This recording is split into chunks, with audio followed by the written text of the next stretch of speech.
30 little children all together, 30 of us between the ages of 3 and 5. And this producer, in quotes, separated the children from our mothers, so the mothers didn't know what went on.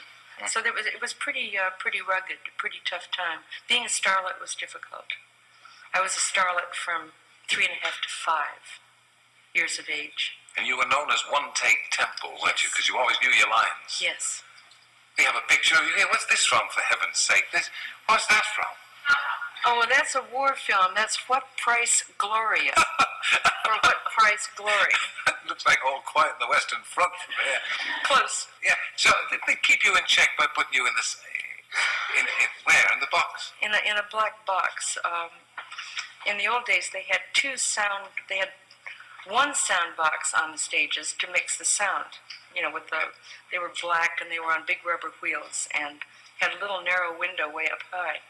Well, when we misbehaved, they had 2 sound boxes on our set. One of them had a big cake of ice in it.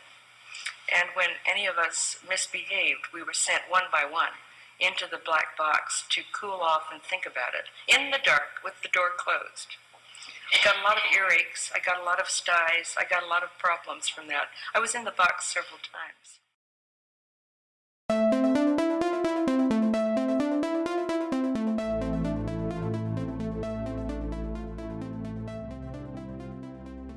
Shirley Temple was the internationally popular child star of the 1930s, best known for sentimental musicals. For much of the decade, she was one of Hollywood's greatest box office attractions, until Tinseltown led her to retire at a very young age. On today's episode, we talk about the life and career of Shirley Temple and America's obsession with the curly-top star. We also discuss and dissect the history of children in film and the Hollywood pedophilia ring.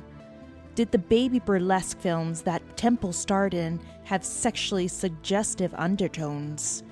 What happened to the child star after she got older and left Hollywood? The Paranormal Aftermath. There are no Shirley Temple ghosts, but there sure are ghosts that linger around 20th Century Fox Studios. We sit down with one of our listeners, Jessica, as she shares her ghostly tales of working with a ghostly apparition of a hooded figure that likes to make his presence known in and around her office building. What lingers around the 20th Century Fox Studios? What are the phantom footsteps that the workers have heard in and around Jessica's workspace? You definitely don't want to miss this interview. Hollyweird can be fake and fickle. But if you play your cards right, kid, it could be one hell of a town. And for Shirley Temple, it was.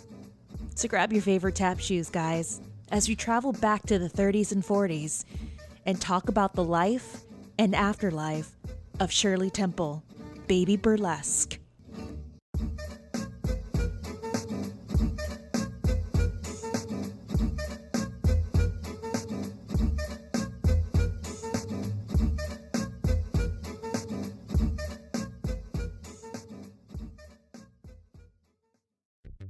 Hey, this is Noah from the Magic Quest Boys of Dragontown. We're a new improvisational, epic, fantasy, comedy, storytelling podcast.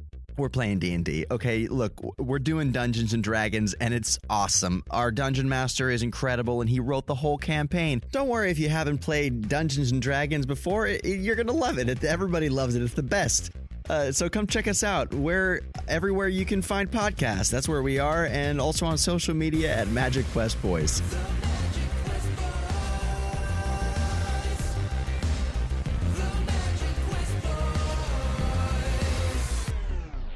Of Dragontown. Hey, all you Holly weirdos, this is Tammy Merhab Chavez here. We just wanted to add this little tidbit for our promo on our Patreon page of our Saturday Night Ghost Club. And if you want to know more about it, well, here's a little sample. Enjoy.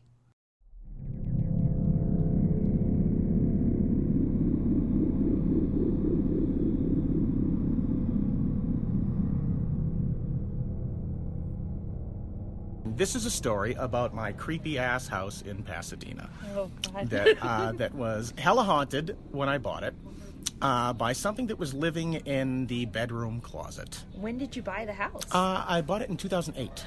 Oh, wow. So you've Yeah. been living there for a while. Yeah. So I bought it, and it was actually so haunted. And the story is so long, I can only tell small parts of it for now because there's so much to it. But when I did buy it, I was living in a condo in Valencia, and it was so bad. The energy was so bad there. I was actually going to not move into the house that I bought, stay in my apartment that I was originally going to rent out, and I was going to rent the house out instead because I'm like, I can't Wow. stay in these walls. That's how heavy it was. It was bad. But the scariest thing was the night that we took pictures in the house. Oh, no. And there was a group of people there doing sort of, not an investigation, but just sort of a walkthrough because they were about to do a cleansing. And we went into the main bedroom that was the problem spot. And we shut all the lights off. And we just sort of stood there and started waiting for stuff to happen. And suddenly the rattan blind started going, dish, dish, just moving back and forth. Oh, my God. All in unison at the same time and speed, and then they all stopped. We were like, okay. And then the closet door opened by itself. We were watching the crystal doorknob slowly turn. No. Yeah. And we're all sitting there, and the door opened by itself, thumped against the wall. Of course, just a pitch black triangle staring out at us.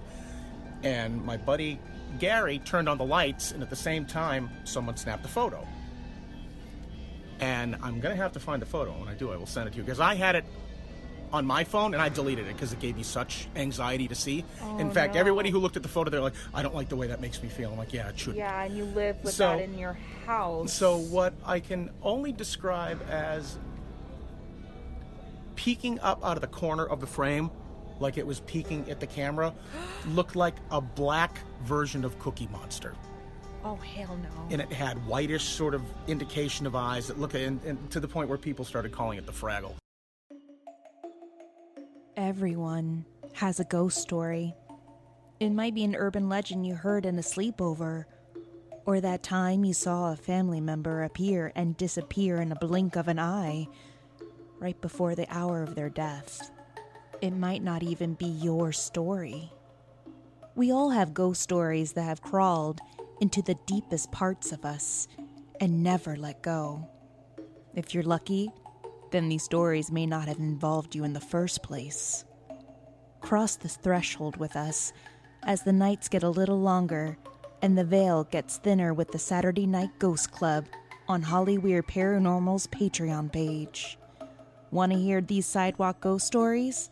Become a Patreon today at www.patreon.com/Hollywood Paranormal. For as little as $1 or more a month, you can enjoy stories like Sean's story of the Fraggle. Saturday nights on Hollywood Paranormal's Patreon page just got even more spooky. Come and join us as we cross this creepy threshold to tune into these creepy stories and more of Saturday Night Ghost Club. So join us if you dare.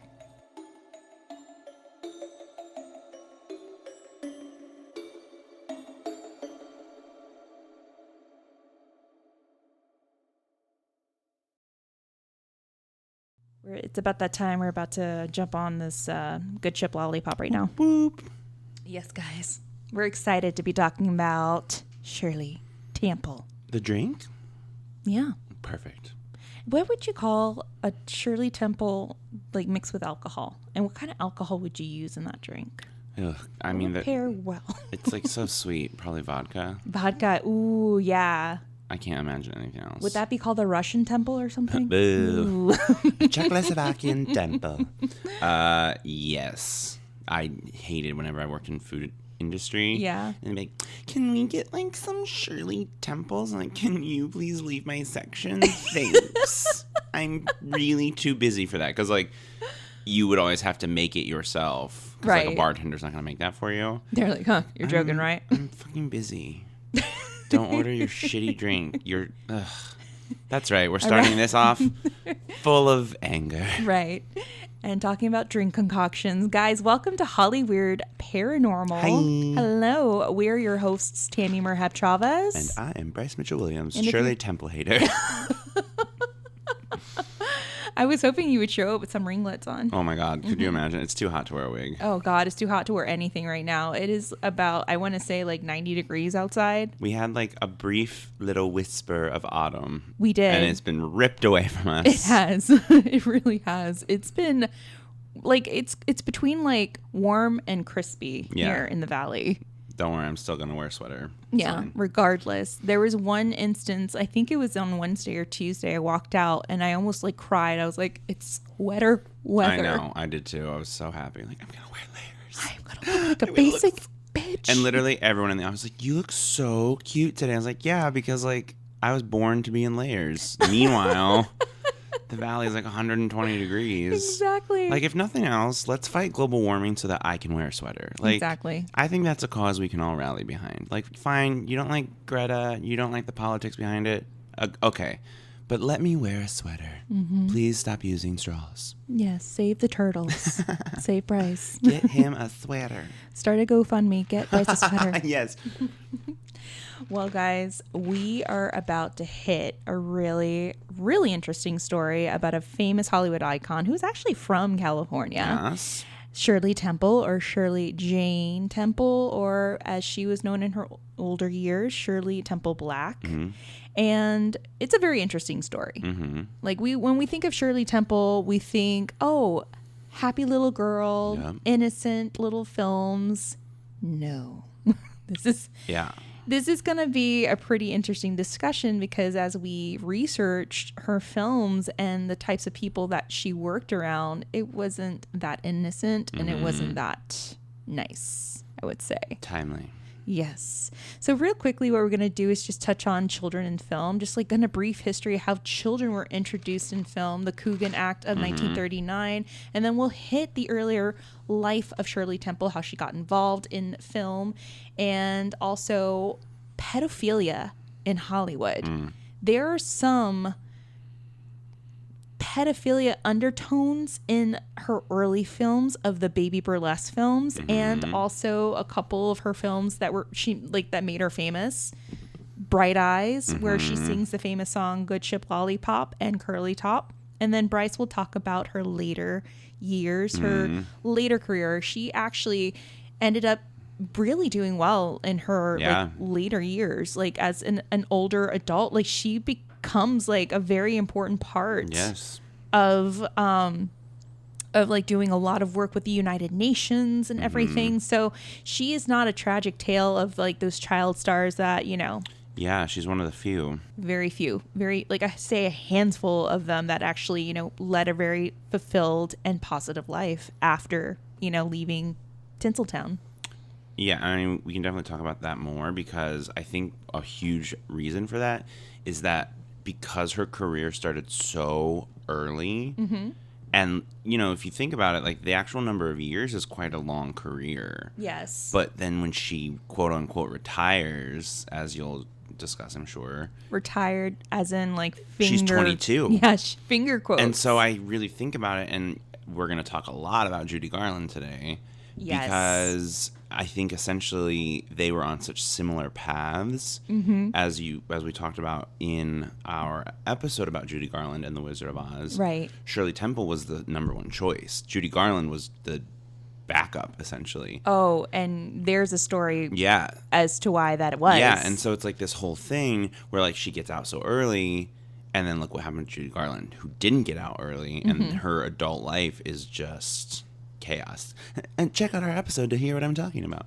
Yes. But it's just like so interesting to me. So yes, let's definitely talk about that. We'll definitely touch on that, guys. So let's start off with this little tidbit, the children in film. So throughout early film history, children were a central part of some movies, such as the title characters in Jack and the Beanstalk in 1902, The Adventures of Dolly in 1908, and in such parables as The Land Beyond the Sunset in 1912. Yet as the Hollywood star system developed in the 1910s, many children's roles were filled by established adult actors. One in particular was Mary Pickford, who played the title role of a 10-year-old in The Poor Little Rich Girl in 1917, and she was the tender age of 24.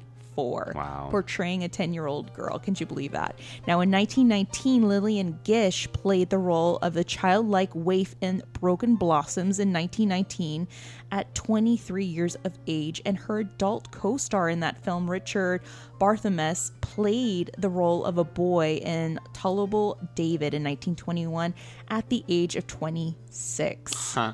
Now, this convention, which may have been due to Hollywood's grueling work schedule in those days and would have been prohibitive for real children, made the emergence of the authentic child stars seem unlikely. Now, yet in 1921, an adult performer, as we talked about in season 1, Charlie Chaplin introduced the first actor to become famous in films as a child, Jackie Coogan. Now, Chaplin casted Coogan as the 7-year-old boy in the movie, the famous film The Kid in 1921, a tender story in which Chaplin's popular tramp character adopts an orphan boy. Coogan's performance was remarkably emotional and assured, quickly earning him further roles in the films of Oliver Twist in 1922, Daddy in 1923, and A Boy of Flanders in 1924.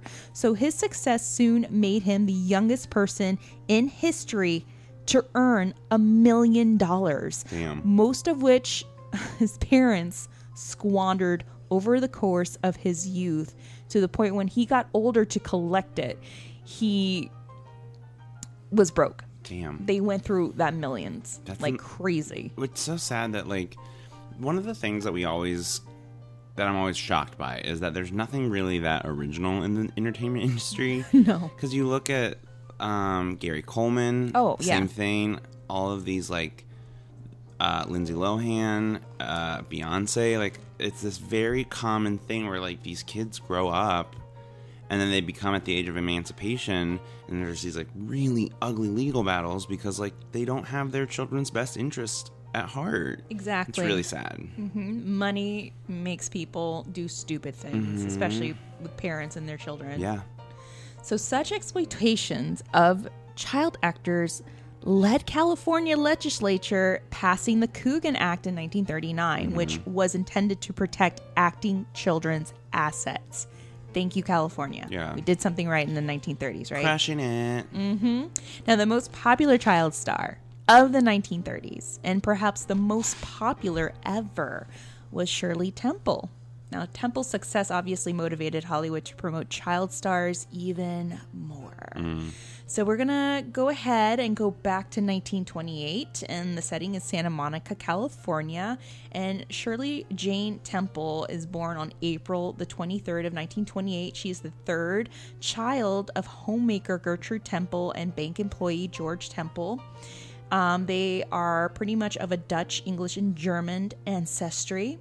She is the youngest out of two brothers, George Jr. and John Jr. So George and John Jr. are her older brothers. Eventually, the family moves to Brentwood, California. And her mother encouraged Shirley to develop her singing and dancing and acting talents. And in September of 1931, she enrolled Shirley into the Meglin's Dance School in Los Angeles. About this time, Shirley's mother began styling her daughter in her famous ringlets. So her mother, Gertrude, was an ex-dancer and actress, so she kind of had this Bengali effect, kind of like a stage mom effect on Shirley. Oh, boy. But I wouldn't say she was like off the Richter scale like most moms are. You know, love a good stage mom. But she was a pretty... As a future stage mom in training, I really can respect the game, but I'm going to have one astronaut, one actor, and one gymnast, and they can decide what they want to be among those three, but that's just the way it's going to be. Would you be doing that in your Louboutins? Yeah. Oh, yeah. Oh, absolutely. Yeah. I mean, why is that a question? Why is that a question? All right. Now, in Child Star, her autobiography, which was released in 1988, Mrs. Shirley Temple Black said her mother had made a calculated decision to turn her only daughter into a professional dancer. At a fee of 50 cents a week, Mrs. Temple enrolled the 3-year-old Shirley in Mrs. Meglin's dance studio, and in 1932, Shirley was spotted by an agent for educational pictures and was chosen to appear in Baby Burlesques, which we'll talk about soon. So we're going to highlight that because this is what's going to introduce us to our topic of pedophilia in Hollywood. So, Baby Burlesque, guys, is a series of sexually suggestive one-reel shorts in which children played all the roles. So the 4 and 5-year-old children wore fancy adult costumes that ended at the waist, and below the waist they were in diapers with oversized safety pins. And in these heavy-handed parodies of well-known films like The Front Page or The Runt Page and What Price of Glory, War Babies, Shirley imitated Marlene Dietrich, Mae West, by wearing an off-the-shoulder blouse and satin garters as a hard-boiled French bar girl, aka a whore, in War Babies. So, if you guys have ever seen this film, Yeah. it's I've never really... seen the full film, but there's a lot of clips on YouTube. Yeah, you can see it on YouTube. It is uncomfortable. Yeah. That's the best word I could think of. Is very uncomfortable. I'm like, I just don't know what the fuck is going on. What am I looking at Well, right there's now? this scene where Shirley Temple, her character comes out of this room with 2 baby soldiers, and it's supposed to look like she just turned 2 tricks. So she hugs one, and then she kisses another one on the mouth, and it's supposedly her first big real kiss. Like, that captured her first kiss in her childhood. Tiny little soapbox. Oh, go That's right right. ahead. Surprise soapbox. Pick up your skirt, girl. Get on up. Trust. I brought my little step stool because sometimes it's hard to get up on the box. Mm-hmm.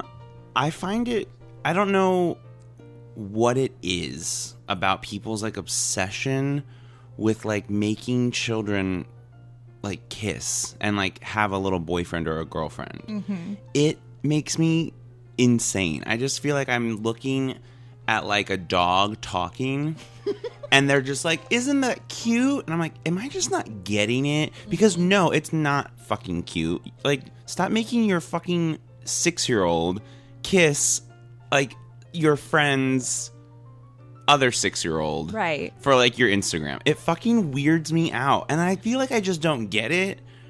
But like, what are you doing? And like, I have these really specific memories growing up, and the people would be like, "Do you have a girlfriend?" I'm like, "No, What? I was in kindergarten." Like, Yeah, you're like, what's a girlfriend?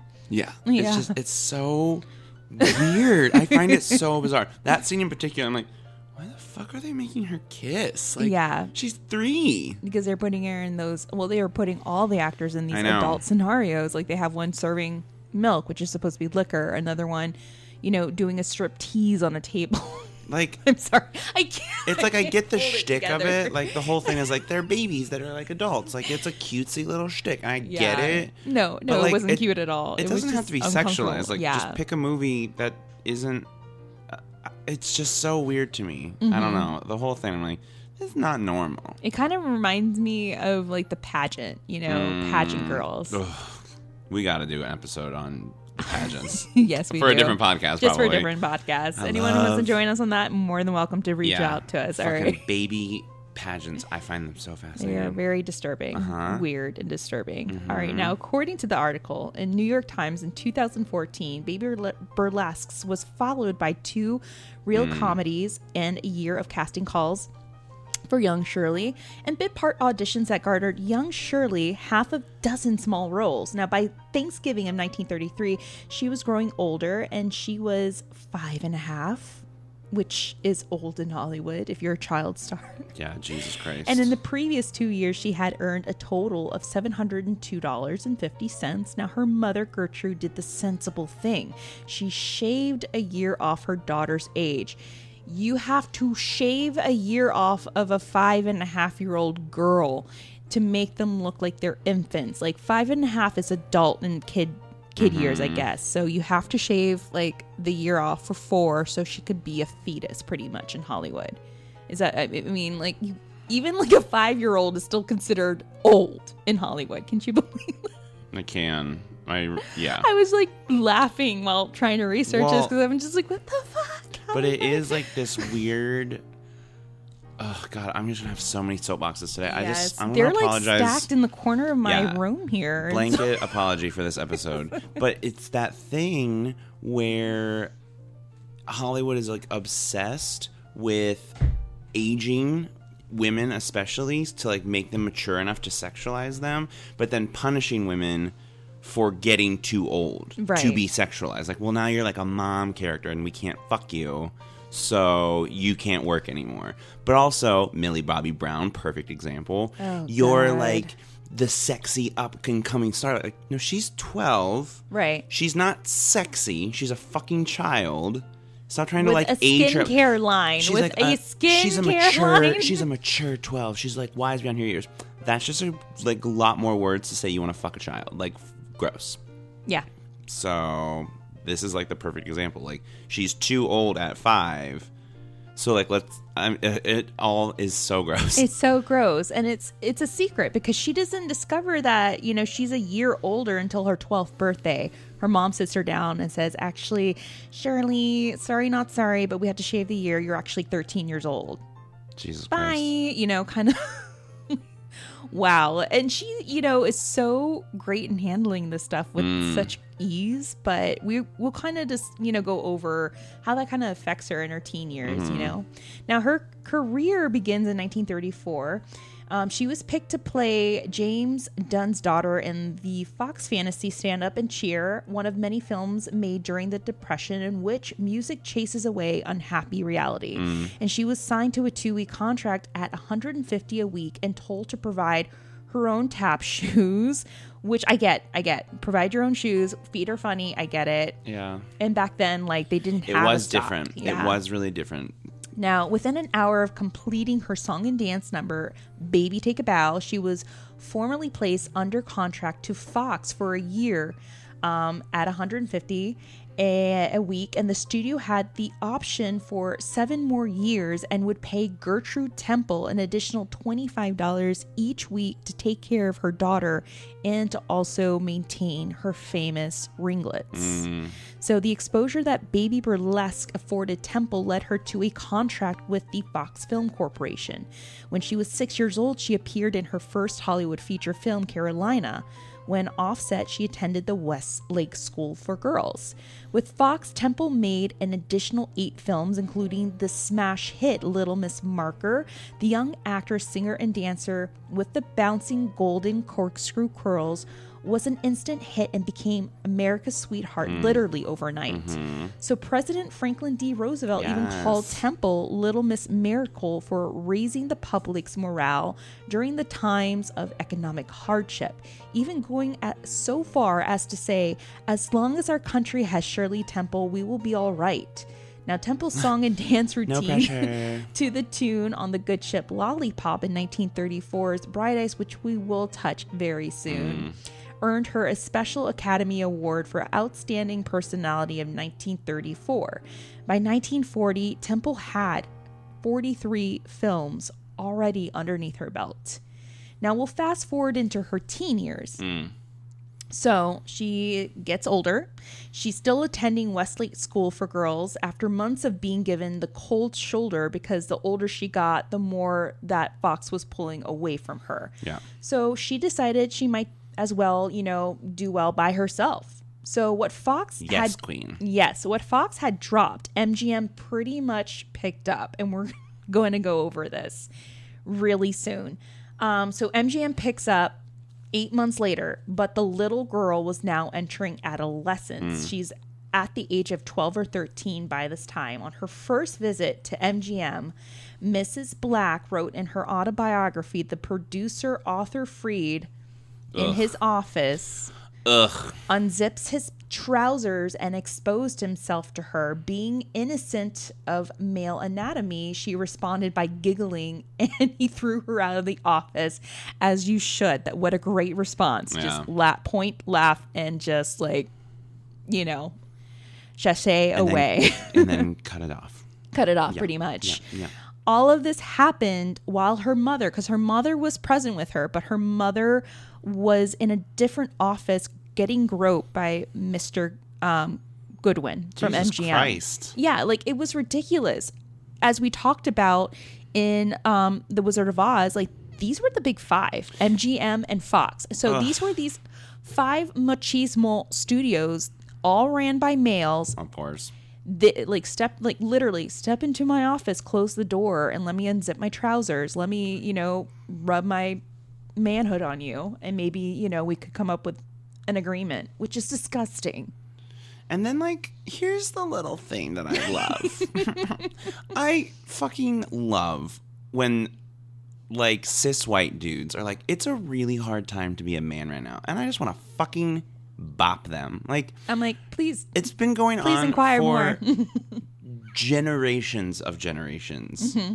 And, like, you're worried that you now don't get to be a fucking creep. Like, that's what it really comes down to. It like, really is. If you're not a creep, you don't have to worry about getting called out for being a creep.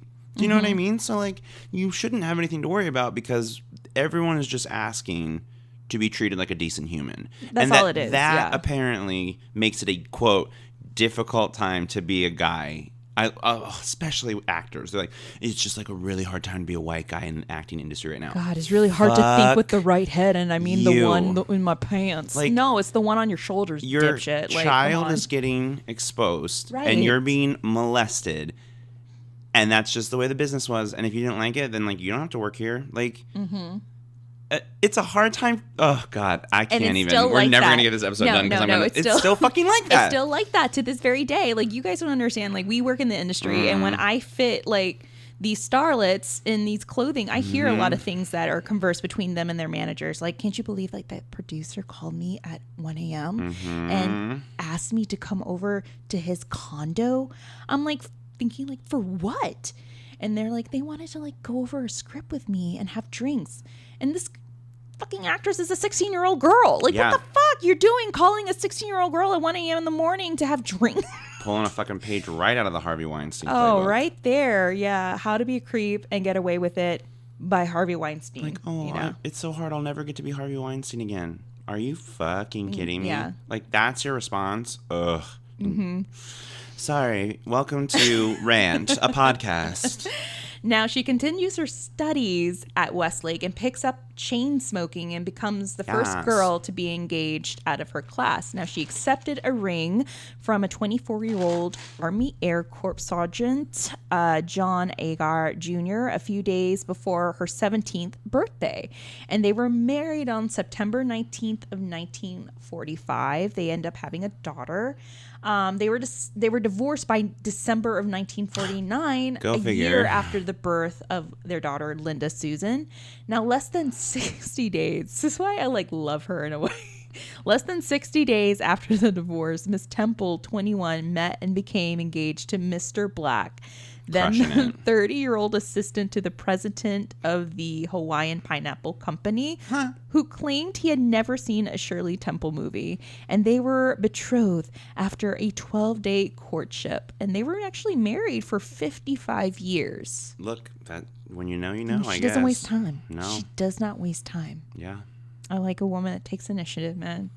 But I feel like she rushed into these marriages maybe as a way to escape like her life from film, you think? So that, I think, it's really interesting. So you look at her career and she did 53 or 55 movies from the time she was 3 until she was 14. Right. And then she only did 15 movies from the time she was 14 until she retired at 22. So her career, again, 14 is a massive number of movies, but 55 for a child is insane. And she talks about it in her book, and the conditions were essentially prison camp. They were really deplorable and really abusive, and there were no child labor laws to speak of. No. And so the things that the directors were able to do, aside from all of the low-key molestation and reporters being her supple, energetic body, desirable really? body, come on. Yeah. And light credit, the studio would sue when those articles would come out, but the article's already out. Oh yeah, we'll hit that. It's just so crazy. But she kind of in some ways is saved because as her career starts to slow down, she starts doing, like you were saying, these more rebellious normal things. So well, then I'm just gonna have a fucking normal life. I'm gonna go to school. I'm gonna get married. I'm gonna have a kid. I'm gonna have a career, and it I think saves her, honestly. It really did. As crazy as it is, I think the fact that Hollywood was so shitty to her because she was quote getting older. Yeah, saved her. It did, and not only that, but this is how shitty Hollywood and Fox was to the little girl that saved them, because They were almost bankrupt. They were all bankrupt, and she saved them by doing all these films through Fox. And she, in the long run, out of all these films, ends up pocketing $40,000. And she didn't even bother to like go at them and say, where are the receipts? Where's the rest of my millions? But because they pretty much stole from her, they just like pocketed the rest of it. They're like, well, you know. What a fucking nightmare. But she pocketed $40,000. She's just like, fuck this. I'm done. I think, I'm yeah, done. she really was just like, I'm out. I'm out. done. Lighting a cigarette as she walks away. You know, queen, of course. Burn Now, them down. This segues us into a little topic, and yeah, we will make things a little uncomfortable. We're going to talk about pedophilia in Hollywood. Mm-hmm. Now, after talking about Baby Burlesque, you know, this is something that a lot of people have suggested, that there's been a little pedophilia ring in Hollywood, like the dark crevices of Tinseltown. As we explained before, after Shirley Temple graduated to feature films, the constant theme of an orphan child adopted by a middle-aged man who was a father figure was the theme of a lot of her films. Pedophilias love orphans. They all want her, and she always gives herself verbally. And it's true. If you've seen a lot of these movies that she's in, Curly Top, also Bright Eyes, it's very suggestive. Here in the movie, I think it's Curly Top, she hops into bed with, to be honest, a pedo father figure. In an interview, she said that in real life, she fell in love with a lot of these co-stars. But in that particular film, she jumps onto bed on top of her father figure that's laying down. And you see her kind of sitting on his stomach, and she's like bouncing up and down on his stomach. And it kind of looks like it's a sexual position. It's very, very disturbing. Also, if you look at the movie Good Ship Lollipop, there's a lot of sexual innuendos too. She sings to a plane full of men in a very short dress. Obviously, her dresses, if you look in all of her films, they're long in the front and, you know, just 3 inches shorter in the back. If you notice a lot of her photographs that they had taken in Fox, it's of her backside. They're like, just give us a little twerk and a dip, Shirley, and we'll just take a picture of that. And she's just like, oh yeah, she thinks it's all innocent. But really, if you look at all the photographs, it's hinting something. Well, and it's that thing, the idea of like grooming, you know, we've talked about that in the cult episode, and the idea of that's not like unfamiliar, but it really ultimately comes down to like when you have like a 3-year-old in Baby Burlesque, and you're like, okay, now you do this. Okay, like now you do this. Okay, now, and it's just like they're parroting you, and you're just getting the take and then going on to the next. It's the same. It's an extension of that. Like it doesn't register because like children aren't sexual, Right. but like you can, like, I don't know. It's just like the whole idea of grooming. Like, well, now like Shirley, you'll like walk from stage left to stage right, and then she does that, and then like now you'll do this. Okay, now you'll turn around. Like it's almost like Simon Says at that point. It was a lot of it, of that being, you know, and then Simon like Says, because she doesn't, no, process why would it she? like that. No, Yeah. of course not. Yeah. Now, do you remember in 2017 when Corey Feldman? I was just gonna say. Let's segue into that one, please. Let's talk about this. So in 2017, Corey Feldman pretty much calls out pedophilia in Hollywood. Yeah. And he said that he, you know, suffered as a child actor sexual abuse from male figures in the Hollywood industry. And he makes this like really powerful statement. Like he says, you know, it's a thing that had happened, is a thing that still is happening, and it will always exist, you know, in Hollywood, which is so true. Yeah, unfortunately, every head that gets chopped off, 2 more take its place. So, like, even though all of these, like, Harvey Weinstein trials are happening, there's not really been a push by the industry to really clean house. Right. And get these people out of positions of power. For every Harvey Weinstein, there's 2 more producers who aren't being named, whose payoffs are working, who are a little bit sneakier about it. Yeah. Or whatever the case may be. It's just, you know, you start looking at it, it's like, yeah, you see, and like, great, like, Harvey Weinstein's like getting justice, like Bryan Singer, they're like getting justice. But it's still happening. Like, and if you think it's not, then you're fooling yourself. Yeah. I don't know.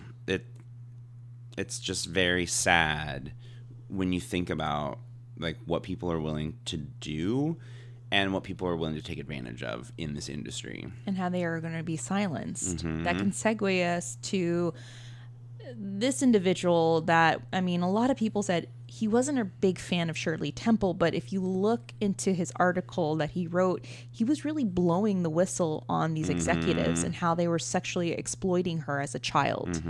So according to the New York Times, not everyone was a Shirley Temple fan, but novelist Graham Greene was a film critic who was sued by 20th Century Fox for his review of Wee Willie Winkie in the magazine Night and Day, which he edited. In the review, he questioned whether she was a midget and wrote of her well-shaped and desirable little body being served up to middle-aged male admirers, aka I'm calling you out. And he called them out, and the studio execs didn't like it. And of course, you know, they were going to handle it their own way. They're going to sue him in order to change that article.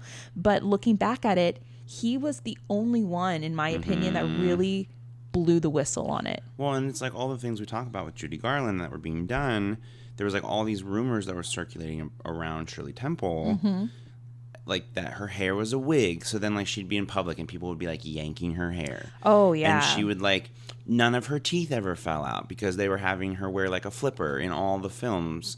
So then people were like, well, she's an adult, she's a midget, like she's not a little girl, and it's like all of these like really unchecked, because at the time like America's weird obsession, it still goes on with like fame and celebrity, and then you mix in that the studios own these people. And they have no say, and her life is like not her own. Macaulay Culkin's a good example. Who else? Haley Joel Osment is another good example. I already mentioned it, but like Millie Bobby Brown right now is the one that every time I see her, it just breaks my heart. I'm just like, oh my god, someone please protect her, because it's not her fucking dad. Her dad's a fucking creep. Yeah. I hope he listens to this podcast. But it's like, oh no, he's like such a crazy stage dad, and he will like sell her out. Like, no, I didn't know that. It's just the way he talks, and like, I don't know. I hope I'm wrong. I really hope that like his have you seen her fervor is like off the camera, like off the record. Like she's a little like, she's not stable. Like she's all over the place. It's really sad. Well, and like, who is fucking stable at 13? You know what I mean? Yeah. Like, I was a fucking mess in middle school. Thank Exactly. God there wasn't like cameras following me. You know what I mean? We were like, all that way, yeah. Ugh, it's just such a nightmare. And it's such an interesting age because you're going through, this prepubescent time. Your body's going through motions and different feelings, and it's like you're going through this period in your life where you're questioning everything. You're just kind of going through this awkward stage. That could have a severe effect on a lot of kids that don't know how to handle it or don't have the safety net to help them, guide them through this. Yeah. And for individuals like Millie and others before her, they didn't have that.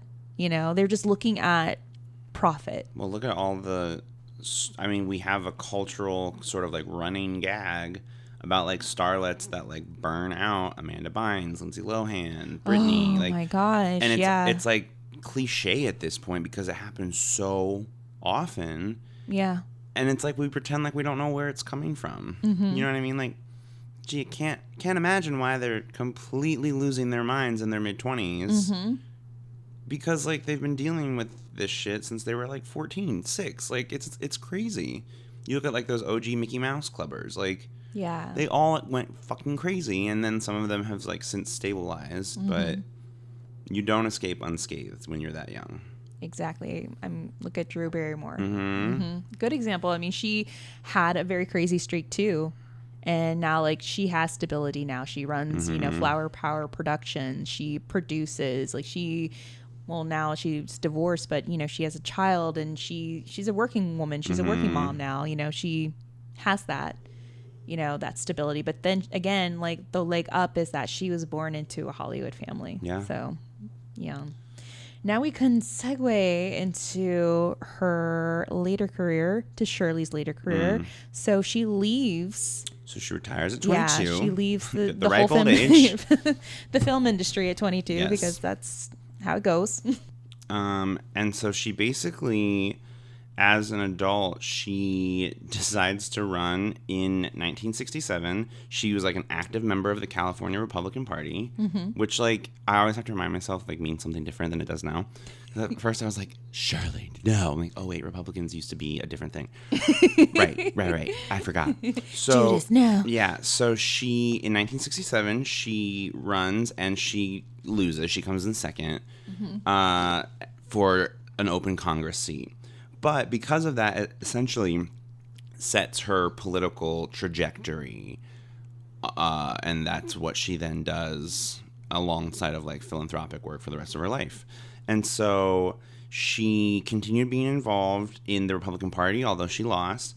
And then she was assigned, what is it called when they make you an ambassador? What's that word? Oh, shoot. It's like assigned, but there's like a more fancy title for it. Ooh. It doesn't matter. Someone's like screaming into the like phone right now. I'm like, gonna have to write this on on their message board. Everyone knows that it's this word. Well, I'm dumb. Leave me alone. So she is made the ambassador for the United Nations by Richard Nixon in 1969 to Ghana, and she was essentially the first woman to ever hold that specific appointment. Yeah, she was appointed. Is that the word I was looking for? Yeah, she was just appointed. I have to go. Oh, I my can't. God, girl. I know. It's Drink, so aggressive. Yeah, I was going to say drink more coffee, but you drink everything. It's already slurped all the way to the bottom. So she's essentially like the first woman to that post, and she was also the first chief officer of protocol of the United States, which was essentially she was in charge of like appointments for Jimmy Carter. So she like served for like multiple presidencies through the late 60s and early 70s. Then in 1989, she was appointed as the the United States ambassador to Czechoslovakia by George H.W. Bush. Blinks. Tons of blinks. Good times. And that was also, she has been the only female ever appointed to that position, to that country, essentially. There are other female ambassadors. I'm not trying to say that. And so she essentially is the U.S. ambassador to Czechoslovakia during the USSR expansion into Eastern Europe. Oh, wow. So she was actually in the Czech Republic, well, what we call the Czech Republic now, during the Soviet invasion. And she had to like hide and be evacuated from the country. And she like fled and like hid on the roof of her hotel and essentially had like a bird's eye view to the like slaughter that was happening in the streets. Oh my God. Yeah, and then she was like evacuated out of the country. Crazy, right? So like this complete pivot from like starlet, famous child actor to like war-torn U.S. ambassador correspondent. Like, so she really does like make a life for herself as a diplomat and like as a respected, like you can't appoint people as ambassadors who don't have their shit on lock. Do you know what I mean? Like, right. I always think about that. Like, it's this weird, like, oh, you're the U.S. ambassador to this other country. And in some ways it's almost like being shipped to like the field office. You're like not in D.C. like making the power plays, but you really are representing the United States like on the front lines, and that's what she was doing. Shipping her out to the field. They're making her do field work pretty much. Which is just She was like, insane. that's fine, I'll do it. Yeah, I got it. I got this on lock. I once tap danced on a block of ice when I was 4 years old. She got that shit. While being blindfolded. Oh, God. So she continues being the ambassador to Czechoslovakia. She was also the ambassador during what was then called the Velvet Revolution, which is essentially the overthrow of the Communist Party in Czechoslovakia. And she was like a huge supporter and sympathizer to the revolution. She was like a huge, as all Republicans were at the time, as most all politicians were at the time, like the fear of the spread of communism was so rampant, even through the 80s into the fall of the USSR. So, she then, I believe that was her last appointment. So she was the ambassador to Czechoslovakia from 1989 until 1992. So she then, after that, kind of transitions into like more philanthropic work and board work. She was on the boards of the Walt Disney Company. She was on the Bank of America board, Del Monte Foods, Bank of California, and then a bunch of like UN, UNESCO type fundraising philanthropic work. And then she dies at age 85 in 2014, which I weirdly remember. I remember being like, she wasn't already dead? Like, what? Because like she was still like trucking, yeah. Because it's that thing where you don't see someone and you're like, oh, she was a child star. She must have died. Yeah, she must have passed away already. It's just because she didn't have like film, and then she was at an awards ceremony. Mm-hmm. I remember being like, wait, Shirley Temple is alive? And she was like being awarded some like lifetime achievement. Yeah. Like, holy shit, I had no fucking clue. Seeing that award ceremony very briefly on TV, and then I think a couple months later I heard it on NPR that she had passed of COPD, which is the chronic obstructive pulmonary disease. Look, kids, don't smoke. Because Temple was a lifelong cigarette smoker. Mm-hmm. And but I love she wouldn't do it in public. She wouldn't do it in front of her fans. I love that. That was really nice. That's really sweet. Especially since like her fans were kind of shitty to her. Yeah. And she still was like, I have to be a good example. Like, oh, you kind-hearted little soul. Fuck them. Smoke away. Sashay and smoke away, girl. To which she did. She led a really long and good life. You know, she died at the tender age of 85, which is, you know, a very long life in Hollywood.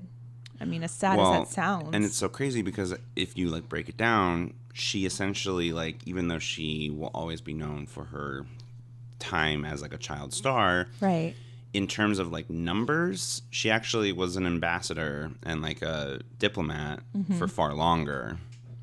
So it's just like interesting. Again, like our obsession with fame. Yeah. I remember I have this really specific memory of watching TV at my grandparents' house in West Virginia, and this one infomercial would always come on, like constantly, and it was for like a collection of Shirley Temple movies that you could like rent on DVD or buy on DVD, and I like can sing all the little songs in order because it was like it would come on and every single time it would be like announcer this song, announcer this song, like Animal Crackers and like Good Shit Lollipop. Yeah, all of that. Animal Crackers and myself. Yeah, it's crazy. So it's just like that was honestly my first exposure to her. Is like just there's like some random black and white movie star who was like little, like America's Sweetheart. Like, oh, okay.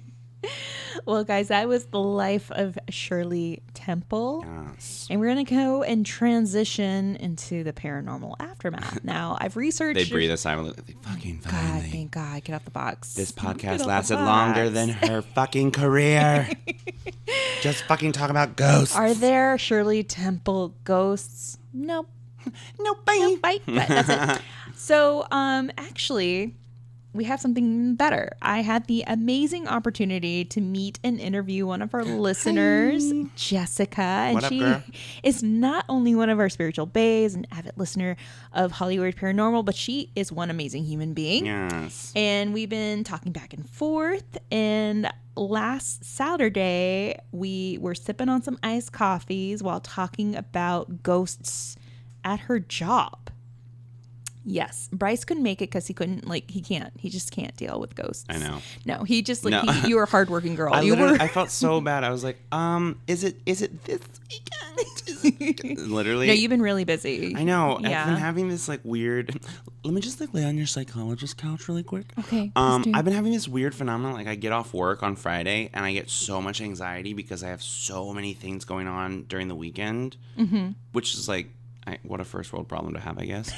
But I'm like, I'm so busy. I'm not going to have any rest time until I get done with work on Monday. Well, it's been like that. We just talked about it earlier, that this month has been like this past week, the first week of October, And guys, holler at you girls if you feel us.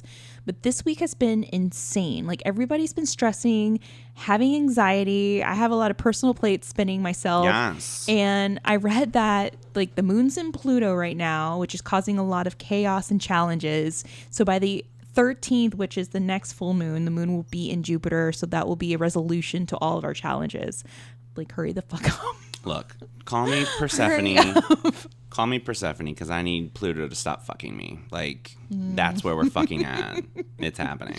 Don't slide into my DM. No. Pluto, I'm done. You're not even a planet no more. Get out of my I bag. think it is a planet now again. I think they changed it back.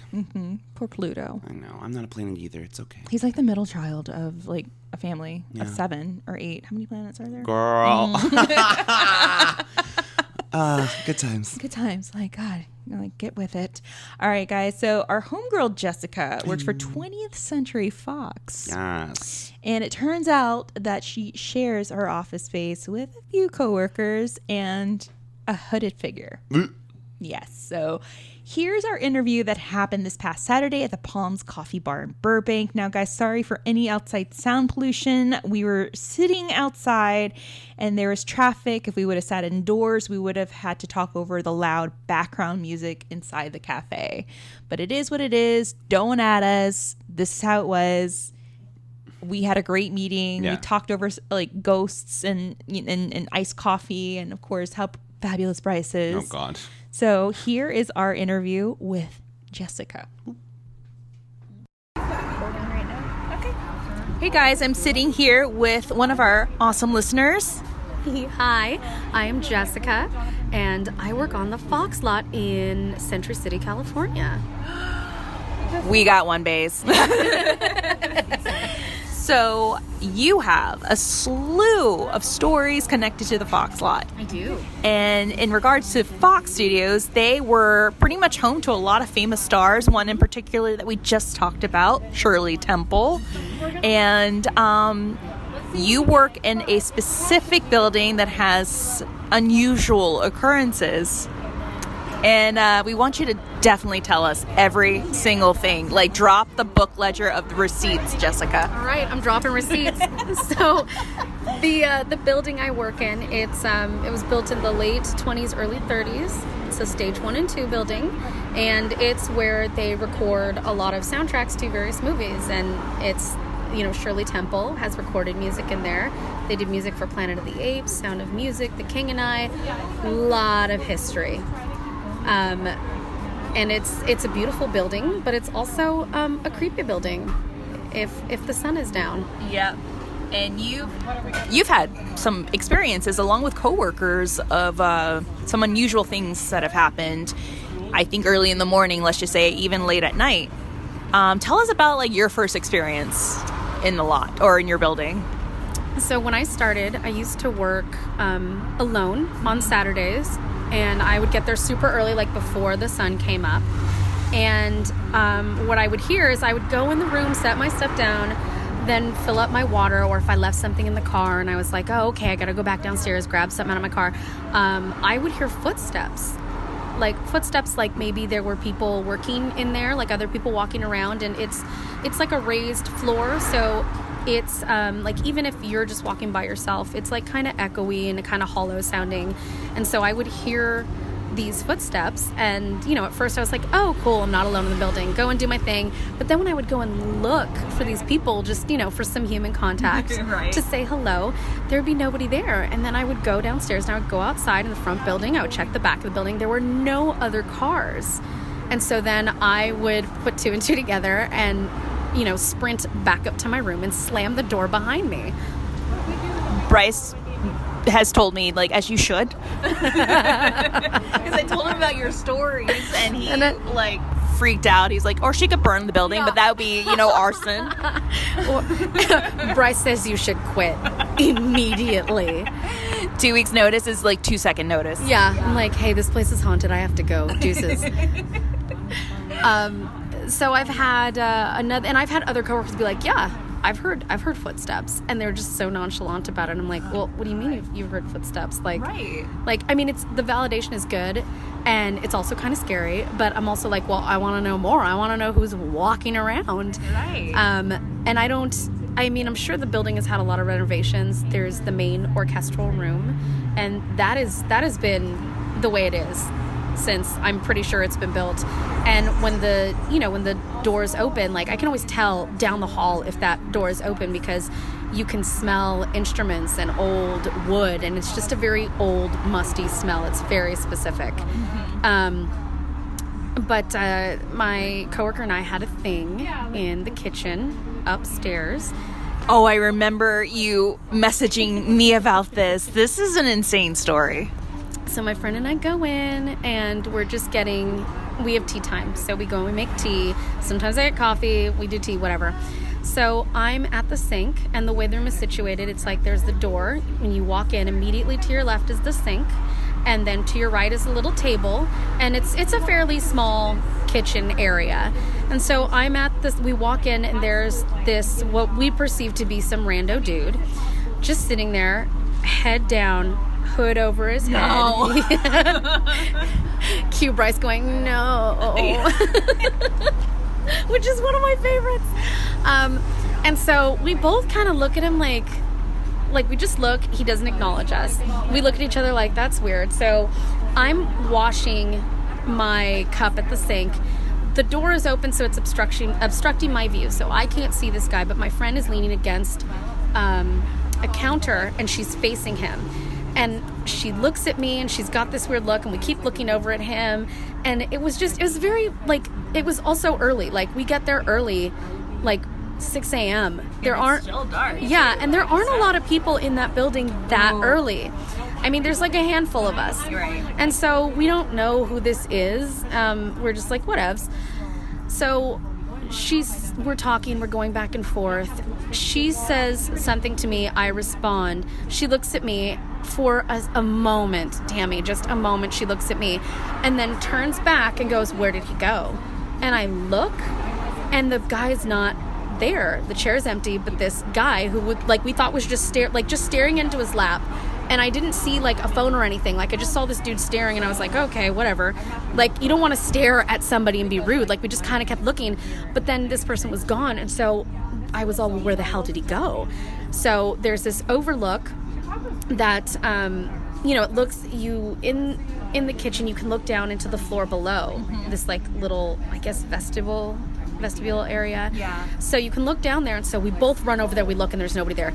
We both run into the hallway, and again, you can hear footsteps because it's a raised floor. So there's like a hollow sound. So she goes down the hall. I go down the stairs that are just outside. There's nobody there. We didn't hear doors open. We certainly didn't hear doors close. A lot of the doors are badge access. So, you hear the beep and the click and the door open. Right. This thing was just gone. And we just looked at each other. We were like, did we just see a mother effing ghost? And then we promptly ran back to the room. And then we sat down, and we did not speak of it the rest of the day. And it took like a few days for us to kind of like discuss it. Right. Or even want to process it. To process it. And I also didn't want to go into the kitchen by myself. We were like, go stranger danger, strength in numbers. We went by Girl Scout rules, and we were like, come with me. And you don't know anything about the history of the building or what it may have been in the past, someone's office or someone's personal space, like one of the, maybe a famous executive producer or director, you don't think? That I'm not really sure. They're like, again, it's an old ass building. Right. So there's tons of history up in there. I haven't found anybody who's like a good lot historian. Like, I know guys who have been there for they're like, oh, we've worked here for 20 years. Like, we've only ever worked here. But they don't really know a lot about, like, older history. Oh, wow. So there's a guy at work, and he's a bit more of a historian. And I even asked him, I said, I told him the story. He believed me. 1% of the people who I tell do. And I had asked him, I was like, do you know anything else about the building is like, I really don't. So I'm still kind of on the search to find, people who have been there longer, or even people who know people who would know what's up with the building. Because it's I've seen pictures of it in the 30s, and there's like a big door on the outside that's not a door anymore. It's just like it just looks like a big old wood door, but it doesn't open. So it was obviously something else. There's a lot that's gone on, but I know like the main bones of the building are like have always been there for the orchestral room. Right. So I'm still trying to figure it out. And I've still heard footsteps. I've seen, like, I'll see something out of the corner of my eye. Yeah, and then, something's there. Yeah, and then I look, and I don't ever feel like, I get nervous because I don't know how to handle myself. Right. I'm like, what do I do? We had a situation where lights were super flicky, and we turned them off, and then they would still kind of flick. And my friend was trying to talk to me, and it was so funny because she went, oh my God, we get it, you're here. And then the lights just stopped flicking. Yep. I think it wants that validation. I think if you step up to it and say, we get it, you're here.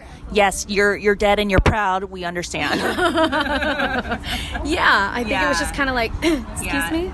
I think sometimes it wants that validation. Mm-hmm. The best thing to say is, like, we acknowledge you, we respect you, please let us, like, do our work. Yeah, I've gone in on my own, like, if I get there early before anybody else, and I'm getting my water, and I kind of look around, and I'm like, look,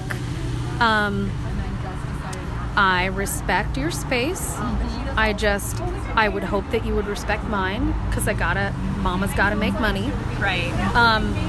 So if you want to, like, move stuff around as a hello, or let me know you're here. Fine. Just no me toques. Yes.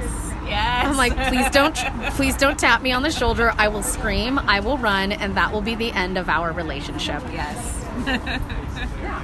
Never ever, for what I was told by other investigators, and even like mediums, is never go up into a space that has some sort of energy or haunting and say, what do you want?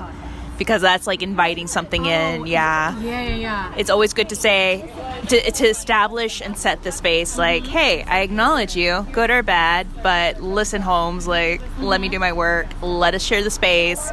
I'm here 6 a.m. to 1 or whatever time, and you have the rest of the night time. Your own thing. Yes. Yeah, I have just kind of been like, if you want to tell me something, if there's anything that you like want me to know, right, you can hit me up.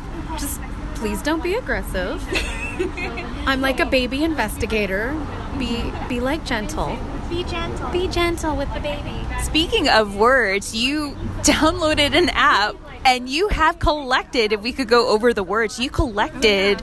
So what is the, you collected the words and you use a specific app. Is it the Ghost Tracker or is it Ghost Finder? There's a bunch of them out there. It is called, I think it's just called Ghost Detector. It won't show me the full name, or maybe it does. App info. Here we go.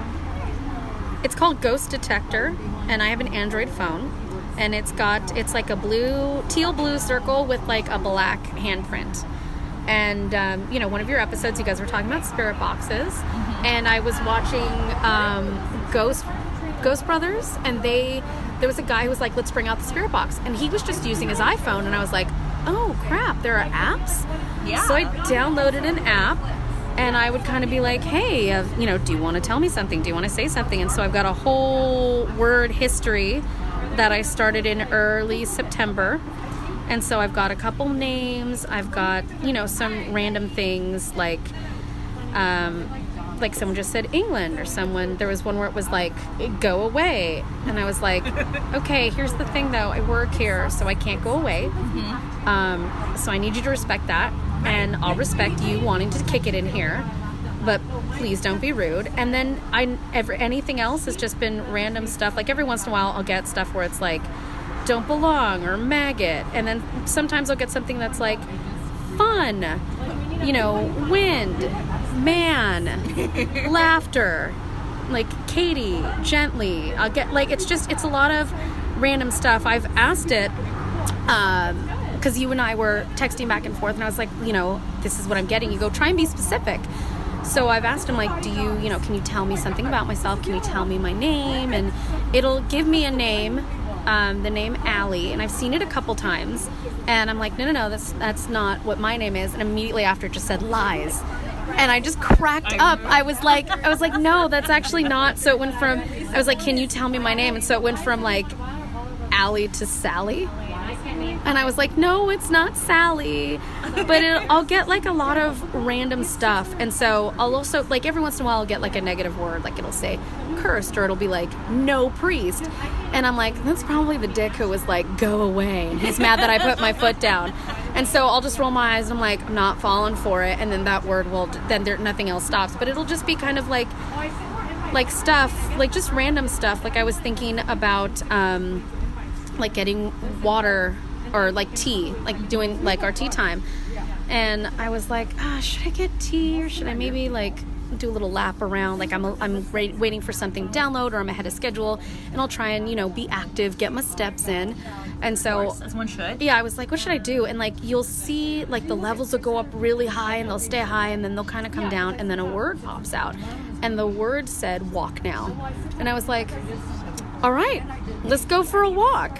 And so sometimes, like, it's been mostly random, but sometimes it'll be like specific to me. Like if I'm not, like, I haven't been feeling well. I've had a lot of allergy issues, and so I, one of the things I was like, can you talk to me? Can you tell me what's going on? And it was like disease. And I was like, well, it's not really a disease. It's just like allergies, and it's just I think there's something trying to communicate. And in the room that I work in, there's a lot of electrical equipment, so there's plenty for it to pull from. That's true. Like, it depends on what's on around there, or maybe it's pulling, words or some sort of energy that's around there, Maybe it doesn't quite know how it works, and so it's just kind of throwing random stuff out. I mean, I can't assume that every energy is like a pro at communication, or if they've even had anybody who's come up in there and been like, hey, I know you're here. Yeah. And so maybe they're just like, oh my God, say anything, just anything. Right.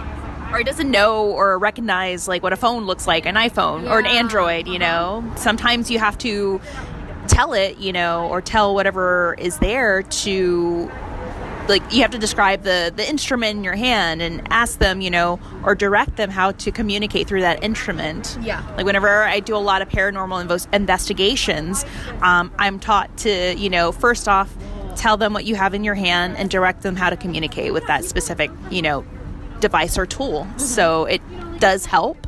And then you'll learn the types of questions to tell it or to ask it. So that's very interesting. Like, I'm looking at Held Back. There's Ashton Spirits, his grind, Sally Beware, Soldier, Molly Reed, Curse. That doesn't sound like a good one. No, it's all really random. It's seemingly random, although like the whole Allie thing, and I was like, no, that's not my name, and then lies. Yeah. Which is something that I say, like I'll never call people and ever be like, you're a liar or you're lying. My thing is like, I always go lies. So I don't know if they're like, hey, she gets this, she knows this. But it's been interesting. Mm-hmm. Sometimes, like, I was having computer issues in the middle of the week, and like there's a bunch of people in the room, and I kind of out of the corner of my mouth I was like, if you're screwing with my computer, I'm gonna need you to stop because I got stuff to do. I don't know if it's you, but if it is, I don't have time for this. I gotta keep on schedule. There are things that have to be done. Like, I have deadlines, no pun intended, but I have deadlines. I'm like, look, you can do this whenever you want, could we just stop the nonsense? Right. So I don't know if it's them, because technology's great until it's not. Yeah. And it fails. That's true. Yeah. That's what we see in a lot of those paranormal shows. But the biggest tool, the biggest device that you have, that you carry with you, is your body and your mind and your intuition. And your intuition and your gut tells you that there's something there, and it's trying to make communication with you and the workers as well.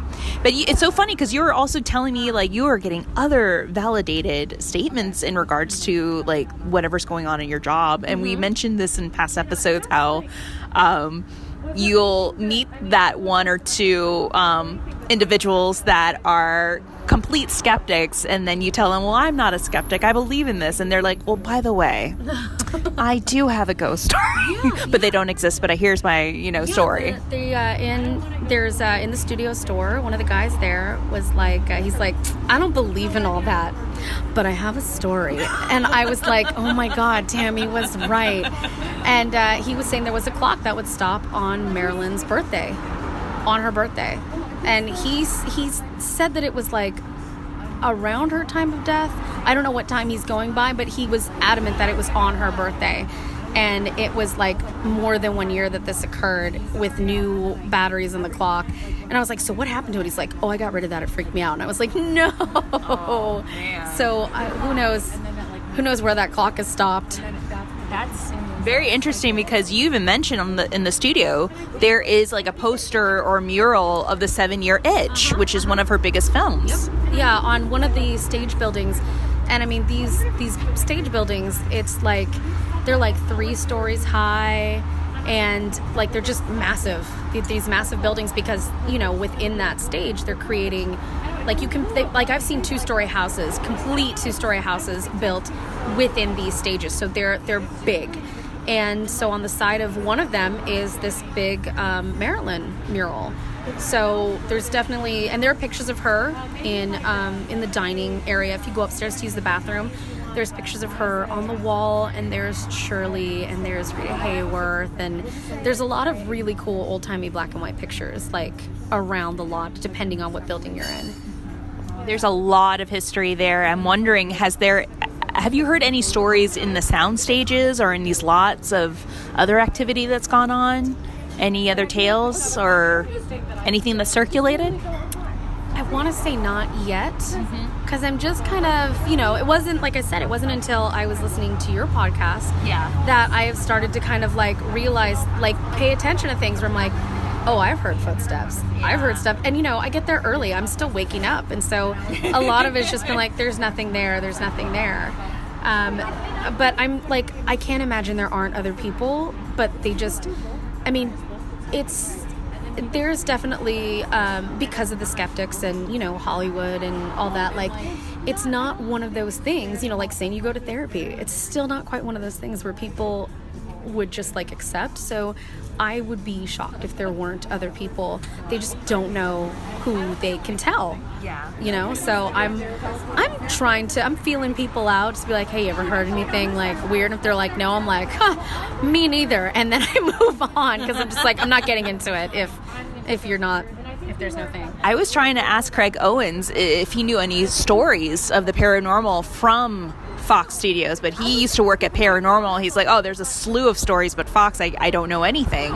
There's not a lot of stories that I've tried to research that are in regards to the paranormal. However, I just ordered a book called Ghost Photographer, and I can't remember the name of this woman. Please forgive me, guys. But that's the one that they actually sell it. They sell it on the Fox lot.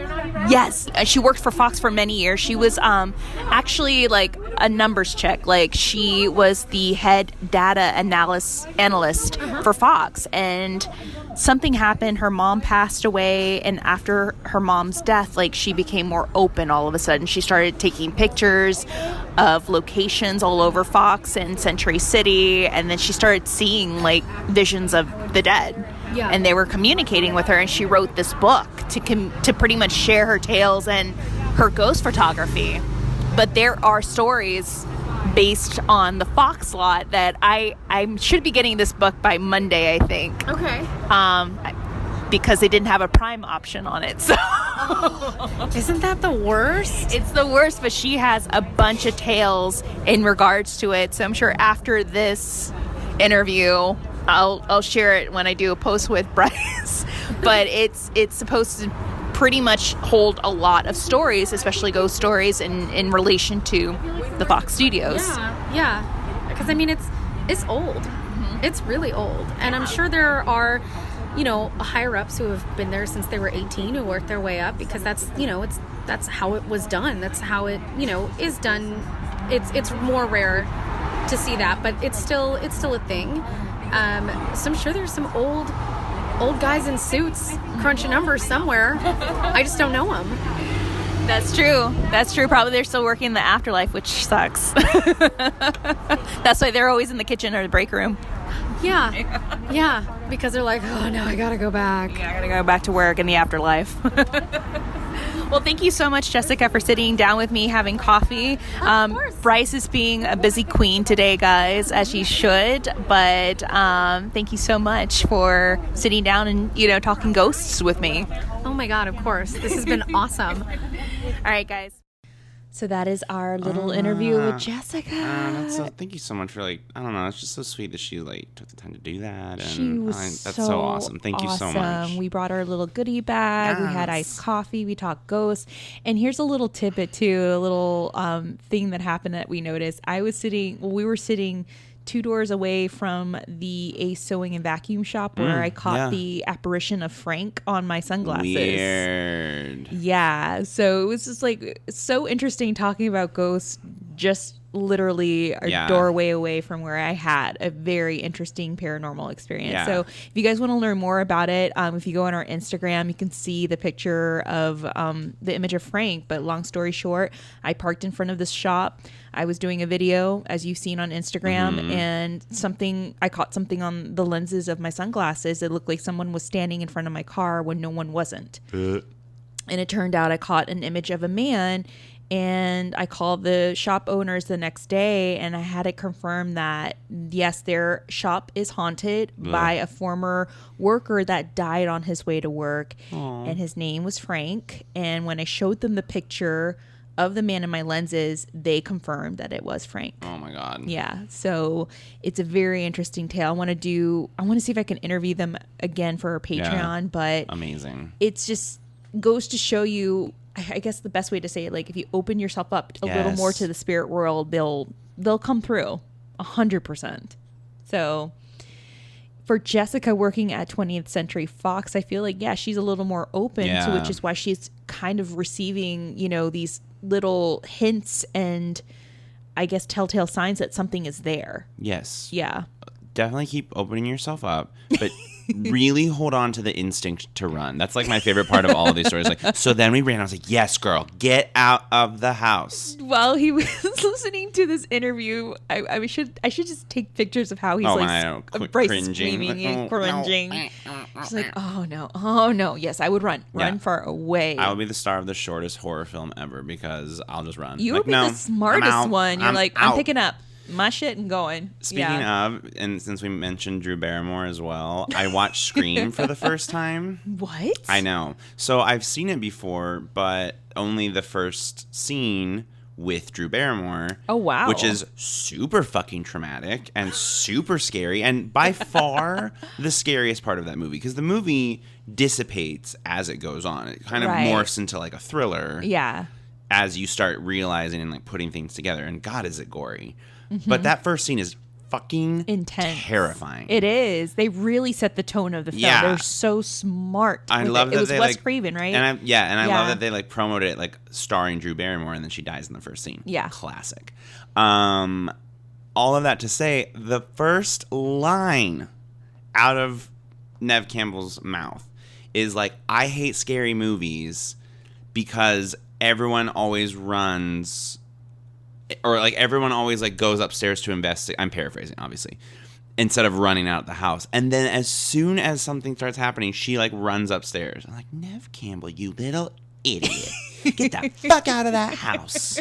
I was very upset. I was like, are you fucking they set her up as I don't like scary movies. They're all so cheesy. Everyone in them doesn't, and it's doing that early 90s break the fourth wall bullshit. Right. Or break the meta. And she's like, yeah, they no one does it. And then she's doing the thing that she says she hates. I'm like, this little bitch. So Jessica, keep running, burn that kitchen to the ground, and definitely open yourself up or whatever, I guess.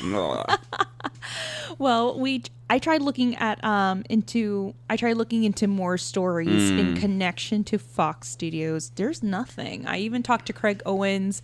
What I meant to say was Paramount instead of Paranormal. Sorry. He used to work for Paramount, and there's a slew of ghost stories there. Ton. course, because Paramount is one of the like oldest studios. Yeah. Fox is also one of the oldest studios. It opened in 1915. Wow. And her office is, her building was built, like she said, in 1930s, mid 30s. So there's got to be some sort of association there. And it housed a ton of stars. Marilyn Monroe, Shirley Temple, of course. And she was even telling me about a break room inside Fox. And inside the break room was a little room called the Shirley Temple room, or the Temple room, where they made this room specific for her to have her breaks away from the studio execs that would drink highballs and smoke their cigars in the break room while eating their steaks and being machismos, Gross. you know? But yeah, I mean, there's a lot of echoes of history there, Right. and Lord knows what is trapped there or what likes to come and visit to some place that is very familiar. I mean, this is wild conjecture on my part, but like, why stop now? But I always wonder, like, many times, you know, obviously an apparition or a spirit embodiment is occurring at a place like either where they died or a place that they really loved. Yeah. And I always wonder, like, with especially these early, the studios were not a good place. It was not, I mean, Shirley, there's like in her book, Shirley Temple talks about the working conditions that they were enduring as children. There was like a punishment box and they had to sit on ice. And they were Or her baby told that burlesques, they were told that their parents were kidnapped or dying so that they would like get them to cry. They were literally being tortured for the sake of creating these films. That's not a happy place. So I can imagine that, like, when you're saying, like, oh, well, Fox doesn't have these things, that makes sense to me. Like, if I were a ghost, I wouldn't be trying to haunt the place that I was, like, traumatized. Right. I'd go, and that's why you then, like, oh, they, like, are in their, like, favorite booth at their favorite restaurant, or they're in their favorite, like, hotel suite. Like, yeah, that makes sense. Like, go to a place, if you're not going to pass on, if that's, like, what you believe in. Right. Then, like, at least go somewhere where you have, like, happy energy and happy memories and where people can come and like celebrate you or whatever. But it makes sense to me that like the energy of the studios, all of that layers of chaos that we always talk about would then manifest. It would, because if you think of it, fear is a very powerful thing. It is the biggest, in my opinion, fear is the biggest demon. And ooh, girl, that's deep. It's super deep. I thought about this too, because like fear is such a big thing. It's very powerful. And I feel like a lot of people were so fearful back then because am I going to get into this film? Am I going to make money? Am I going to get my start? There's trauma, like you said, like the things that we talked about, what Judy Garland endured during Wizard of Oz was insane. It was disgusting. It was inhumane. It was terrible. And if you think of the 30s and 40s back then, it was a very gritty time. It was not a lot of things were established. It was very cutthroat. It was like get the job done because of the studio system, you know? I mean, you were basically a glorified prop. You were a prop. You were not looked at as a human being. You were a property and a prop, pretty much is what was the name of the game back then. So, I mean, it's like you hope that it's getting better. In some ways, I think it is. I like felt very inspired by the Emmys this year. There was a lot of representation. Oh yeah, 100%. A lot of people that won. It was very like historic, iconic performances that were being rewarded. It's like, oh, maybe things like are kind of slowly changing. They are. Hopefully. At a glacial pace. We have a long fucking way to go. Still do, yeah. But like at this point, things as they are, I'll take every win we can get because God knows we need it. So like, we need to steer the ship to a better direction on a better route. Yeah, I hopefully the industry's getting better. I feel like it is. It's just like we still, like you said, we have a long way to go, but it's come a long way. Yeah. Yeah.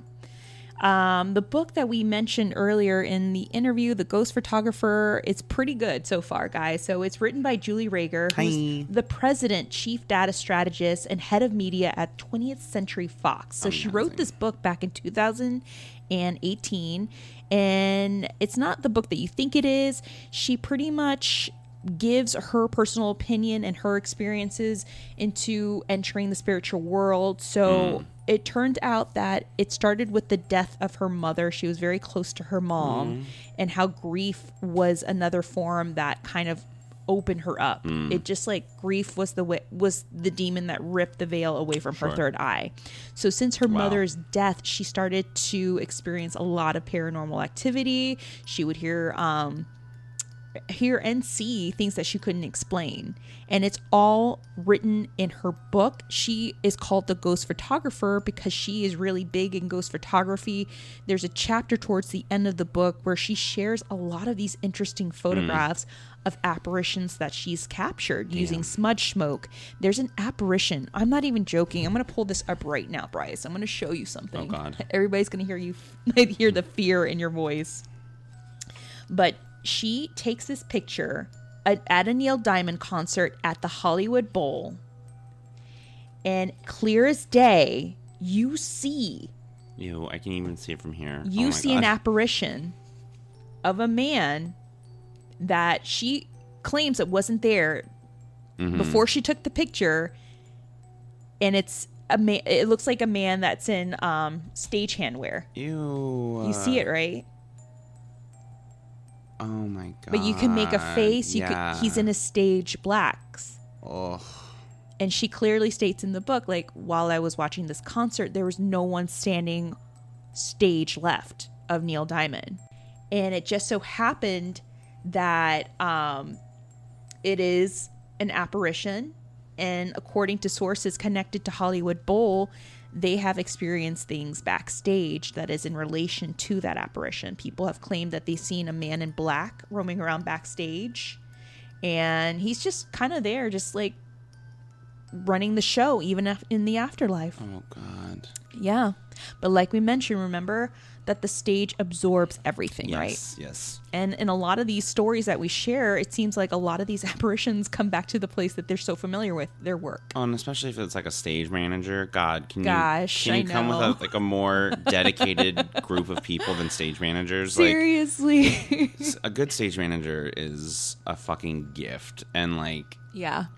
I bet it's the stage manager's like, I'm not done. I must make sure the show goes on. Like, go rest. Your watch is done. Like, People don't understand, but the stage manager legit runs the show. Oh, 100%. They call the show. They're the ones that go, lights up, lights down. Good stage management Fade. will make or break you. Yeah. Like, when you're in shows that doesn't have like an assigned stage manager, it's daunting. Right. And when you have a good stage manager, it is a gift. It is.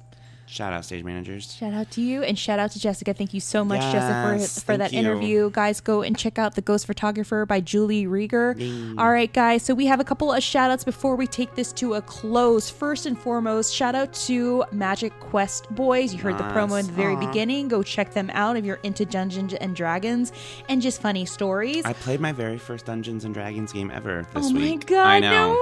Yeah, look at me, really embracing my satanic panic. We're going to plan something with them, guys. Another shout out to David Oman. He just released his books. Miss you. I know. Ghosts of Cielo Drive, The Afterlife of Sharon Tate, and the Spirits of the Omen House, which involve Harry Houdini, Valentino, and the famous African-American boxer Jack Johnson. Yes. So if you go to ghostsofcielodrive.com, you can pick up a copy of his book for $20 with $5 shipping.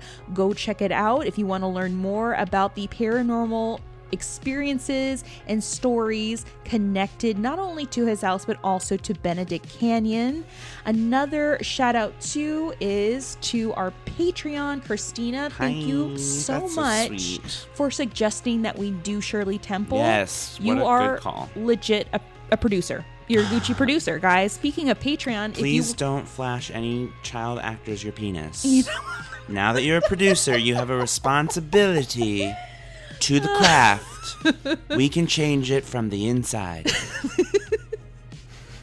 life lessons from Rex. Yeah, everyone's like, this idiot.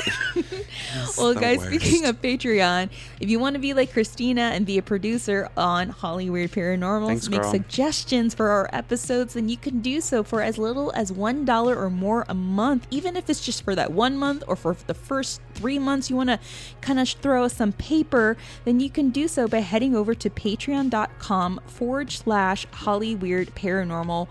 We have saved up enough for a Zoom mic for our ghost investigations and our field interviews. That's so sweet. We are Thank you we're so trying to much. really be bad and bougie in this paranormal game, of course.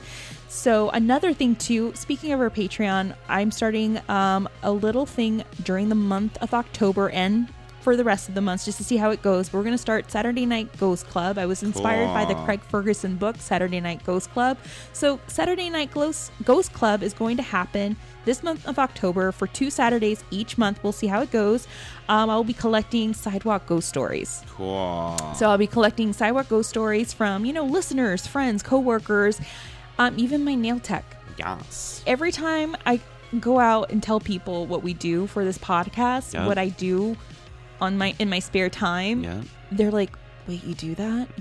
You're into ghosts and the paranormal? You Everybody investigate?" says, you know what? I have a story. Everybody says Girl, it. okay. Little side story. I was getting my nails done. They look amazing, by the way. Thank you. Color Camp shout out to you guys in Studio City. I was telling my nail tech about our podcast, and next to him was this girl in a Walt Disney's Haunted Mansion shirt, and her head best ride pops up, and she's like, "Wait, what's the name of your podcast?" I love stuff like this, obviously, because you're wearing a Haunted Mansion shirt. And she then goes on to tell me about a ghost story of hers when she used to live off of First and Mission here in Los Angeles. Damn. How she suffered from sleep paralysis. She used to see shadow people. Just the experiences that she had in that house off of First and Mission. Oh, God. I wish I would have pulled my phone out, but my nails were being cured at the time because he just painted them and I had to put them in the black light. Yeah. So I couldn't reach into my bag and get my phone to record, but it would be those types of stories, guys, that I will record just raw footage of people's experiences and uploading them to our Patreon so you guys can listen to. The one I'll be uploading next weekend will be from my father, Ray Merhab. So my dad had shared a ghost story with me. Cute. So he is from Tripoli. He's from Lebanon, which is why I'm a Lebanese senorita. Half Honduran, half Lebanese. So it turns out that our family house in Lebanon is haunted. And we've had some keepers, people who've taken care of the property, say, no, there's apparitions here of dead Roman soldiers. Because back in the day, during that time, it was the crossroads for Greco-Roman war. So there's apparently these apparitions of these Roman soldiers, even on horses, that people have seen. And there are these shadow figures that kind of hang around in that house of ours in Lebanon. Damn. And then he goes on and tells me another story of how him and his cousin were having a cigarette one night outside of their house in Lebanon. And apparently my dad had a UFO experience. Yeah, if you want to listen to that episode, guys, it'll be posted on our Patreon, but you have to be a Patreon to listen. So make sure you go and check us out on there. If you want to stalk us, please head on over to Facebook and Instagram. We're at Hollywood Paranormal and HWP Podcast on the Twitter app, guys. All right, so till next time, guys, we'll be having our listeners' tales. Yes, it'll be fun. Just in time for Halloween. Yes. What are you going to be for Halloween? I have a couple ideas. Britney Spears. No, yes. No, I've learned my lesson from Derek Barry. I don't know. I usually don't do very good at Halloween, to be honest. But I have an official grown-up party that I'm going to, so I need to have a costume. I need to go as something good, I feel like. Yeah. The pressure. Alaska Thunderfuck? Hilarious. Head down. Yeah, I wish. All right, guys. Till next time, always remember to stay Hollyweird and thank you. Bye. Bye.